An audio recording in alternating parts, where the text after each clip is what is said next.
ইদানিং একটা নিত্য নতুন হারামজাদা, নাম তো হামজা, নাম কি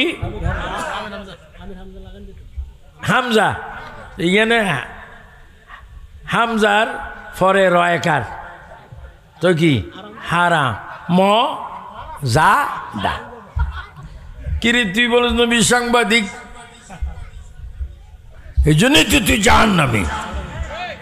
আমি বর্তমান প্রশাসনের উপদেষ্টার প্রতি অনুরোধ আহলে সুন্নাত ওয়াল জামাতের একজন কাদেম হিসাবে, আহলে সুন্নাত জামাতের একজন কো-চেয়ারম্যান হিসাবে, আহলে সুন্নাত জামাত আমেরিকার প্রতিষ্ঠাতা হিসাবে আমি আবু সুফিয়ান খান আবিদ আল কাদেরী উপদেষ্টাদের কাছে অনুরোধ আইন করুন, হামজার মতো ব্যক্তিকে ফাঁসির দড়িতে তোলন।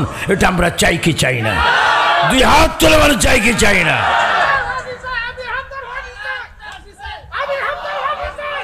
বলেন।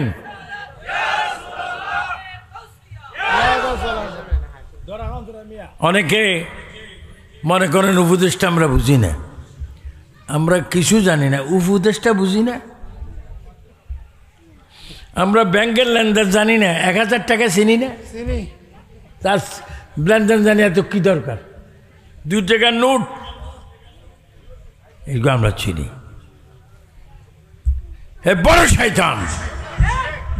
আমি লালদিঘির ময়দানে এক মৌলানাকে বলেছিলাম, যারা বলেছিলেন নবীর মিলাদুন নবীর তাবারুক পায়খানা, আমি লালদিঘির ময়দানে লক্ষ লক্ষ লোকের সামনে বলেছিলাম, তুমি অমুসলিম, মুসলমান হও।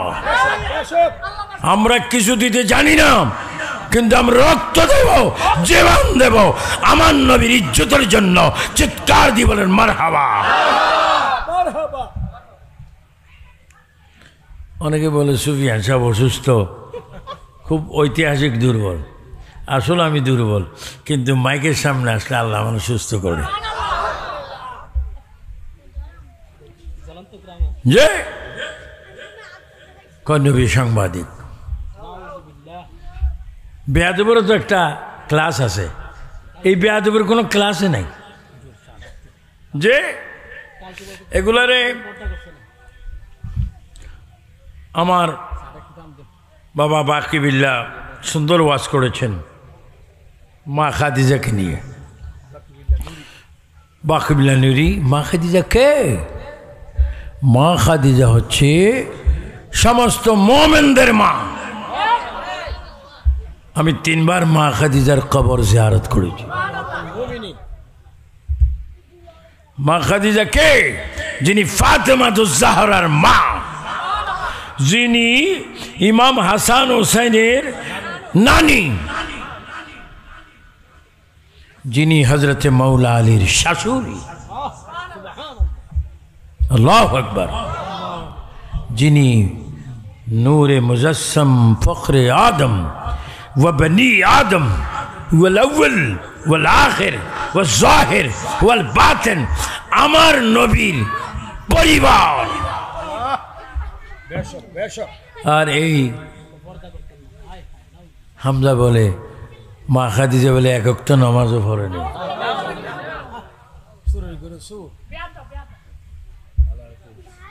বেয়াদবরাও তার বিরুদ্ধে সংগ্রাম করিব। এটার বেয়াদব কইস না, এটার তাজা জাহান্নামী ক। আল্লাহ আল্লাহ। এই দেশে মুসলমান রয়েছে, কোন মা খাদিজা নামাজ পড়েননি, রোজা রাখেননি, পর্দা করেননি। হযরতে মা খাদিজা নবীকে বলেছেন, ইয়া রাসূলুল্লাহ, আমাকে জান্নাতুল মুআল্লা। হ্যাঁ, নামাজ ফরজ হয়েছে না না হয়েছে এটা তো কথা আছে, কিন্তু তারা যদি নামাজের বলে আগে নামাজ পড়ে, এগুলো হচ্ছে আন্তর্জাতিক বেনামাজি। খাইতাম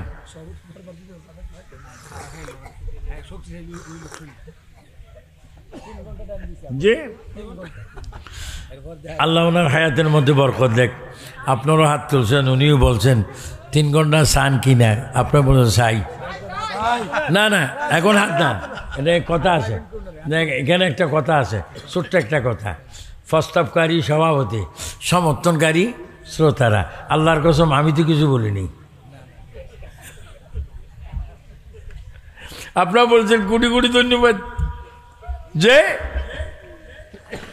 মা খাদিজাতুল কুবরার কবর দেখেন, নবীজি মা খাদিজাতুল কুবরার কবরের পশ্চিম পাড়ে দাঁড়িয়েছেন। মা খাদিজা বলেছেন, ইয়া রাসূলুল্লাহ, আমাকে আপনি কবর দিবেন এবং আমার কবরে দুটি ফেরেশতা আসবে মুনকির নকির, আপনি আমার পক্ষ থেকে সওয়ালের জবাব দিবেন। আল্লাহর হাবিব ওই কবরস্থানে, ওই কবরে নবীজির এক ফোঁটা চোখের পানি মোবারক পড়ে গেল। বলেন কি মোবারক? চোখের পানি মোবারক পড়ে গেল। কবর দিলেন, সব কিছু দিলেন। 1 2 3 4 5 6 ঘন্টা হলো, মুনকির নকির আসে না। জিবরাইল ইসলাম বলে, ইয়া রাসূলুল্লাহ, এই কবরে সওয়াল হবে না, জবাবও লাগবে না। কয় কেন? কই কবরটা হচ্ছে জান্নাতের বাগান। কয় জান্নাতের বাগান কি হলো?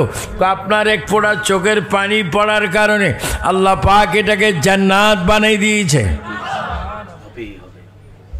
সে মা খাদিজারে বলে, বেনামাজি, আল্লাহ আল্লাহ, তুমি বাংলাদেশকে সমস্ত ভূমিকম্প, তুফান, কলেরা, বসন্ত রোগ থেকে বাঁচাও, আমাদেরকে বাঁচাও। যে বেয়াদবি করেছে তার বিচার অবশ্যই তো তুমি করবে, কিন্তু তার দিকে তাকিয়ে আমাদের উপরে তুমি গজব দিও না। আমার প্রিয় নবী সরকারে কায়নাত সাল্লাল্লাহু আলাইহি ওয়াসাল্লাম রওজা পাকে জিন্দা। ঠিক, আপনার ওই প্রিয় মানুষটাকে চিনবেন, খুব ভালো মানুষ। যদিও আমরা দেখিনি, আমরা 70 বছর পরে ওনার নাম শুনেছি। আমরা এমনভাবে বিশ্বাস করি, যেমনিভাবে মনে হয় আমরা তার পিছে নামাজ পড়েছি।